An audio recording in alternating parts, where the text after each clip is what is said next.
இது வெட்டவே மாட்டேனுது. இது நம்ம பசங்க தான் அந்த கத்திரியை ஊசி வாங்கி கண்டம் பண்ணிட்டாங்க. எமர்சிட்டை போட்டு இந்த கத்திரியை எப்படி சரி பண்றதுன்னு சொல்லி பாக்குறோம். புது கத்திரி வாங்கி கொடுத்துடலாம், என் கத்திரியே தான் வேணும்னு கேட்குறாங்க. அதனால வந்து இந்த எமர்சிட்டை போட்டு இந்த கத்திரியை சரி பண்ணி பார்ப்போம். கத்திரி சாணம் பிடிக்கிறது, சாணை 20 ரூபா சாணம் பிடிக்கிறது. எமர்சிட்டு 20 ரூபா. இது ஸ்டீல் கத்திரி. திரும்பு கத்திரின்னு வச்சுக்கோவேன், தேய சாணம் பிடிச்சிக்கலாம், டைட் வச்சுக்கலாம். நாங்களாம் எவ்வளோ பெரிய வித்தக்காரங்க. திரும்ப அதே மாதிரி தான் வெட்டணுமா? ஆமா, இதுக்கு முதலே பரவாயில்லையா? சரி பரவாயில்ல, கொஞ்சம் வெட்டுது. கொஞ்சம் சாணியை பிடிப்போம்.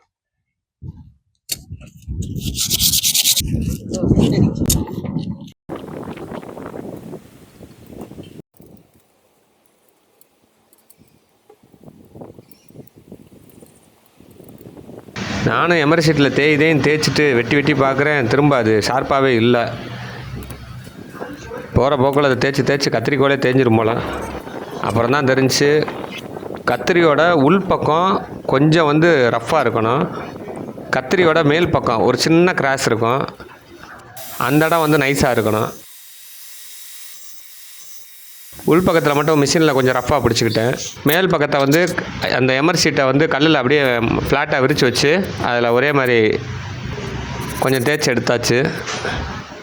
எடுத்து வெட்டி பார்த்தா புது கத்திரி மாதிரி வெட்டுதுங்க, பூ மாதிரி வெட்டுது. ஆஹா, புது கத்திரி மாதிரி இல்லையா வெட்டுது.